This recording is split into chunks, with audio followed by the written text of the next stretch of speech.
And Patti was just sharing with me a little bit of how God brought her through this point of just needing him and nothing else to restore and bring that spiritual breakthrough. Why don't you go ahead and share a little bit of what you share with me, how God brought you to that point. Okay. Bear with me just a little bit. I'm a little nervous. It's been the last 10 or 15 years that I've really been seeking God, and I really love him. And I came to a point in 2009 where everything was just being stripped away. I had been in a couple car accidents. My marriage had ended. All these things were happening at once. I didn't know what to do. I found myself, we were driving my daughter back. When my daughter was driving me, I had back surgery because of one of the accidents. I was laying in the back seat, and we were driving to Tennessee. She was driving and hit black ice, and we totaled the car. And so we're in Kentucky, and we don't know anybody. And we're just, praying and trying to figure out what to do. We have no car. We have no rental car because it was the weekend.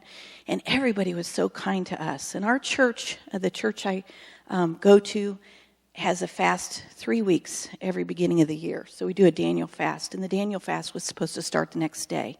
So, everybody was kind to us, and we did get a rental car, and we eventually got home, despite the storms and such.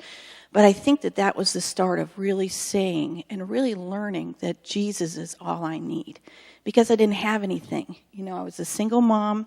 I wasn't sure if I could keep my house. I was out of work for a length of time and less pay because of, having back surgery. And I really began during that Daniel fast to just seek God and realize that he's everything. That Jesus is everything I need, and to trust him. And so what came to my mind when you asked me to talk was the verse in Psalm 37 where it says, "Trust the Lord and delight yourself in him and commit your ways to him." And so the delight myself in the Lord part has been in the last couple years. Just delighting myself in him has helped me so that I know he's all I need. That's all I want, is that. So all these bonuses are wonderful, but he's all I want. So I have to keep him way higher than anything else that's a blessing in this earth. And to have gone through that and to realize that God just restores what was lost. And more than that it's just amazing. He's just so amazing. Yeah, and you had shared how there was kind of a point, you knew people around you loved you and cared for you and people were there, but you knew you needed something more than that. And just that last half of the verse is that he will give us the desires of our heart. Sometimes we don't even know what those things are. That's what I said. I would pray that, and I didn't know what the desires of my heart were. But wow, I'm so blessed now. And I realized that he knew the desires. I didn't know what they were.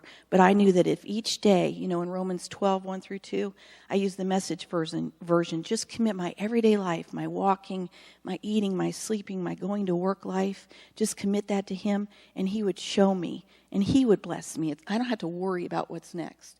It came to the point where I'm a nurse, and so I do medical mission work. And one of my trips got canceled because of the fact that my marriage ended. And so I wanted to go back, and I ended up being able to go back. He restored that. There's all kinds of things that he does that you don't know what's next. But if you're willing to hold loosely to my teenagers and let them go to God's care, hold loosely to my house, if I need to sell it and be a missionary, I would. That if you can do that, then you're so much happier in your everyday life because you're just tight. You're just trusting God. So that spiritual breakthrough point, that turning point really came when you totally depended on him and relied on him and gave those things over to him. Mm-hmm. Thank you so much for sharing. Thanks. Would you let Patti know how much we appreciate her courage and sharing her story with us?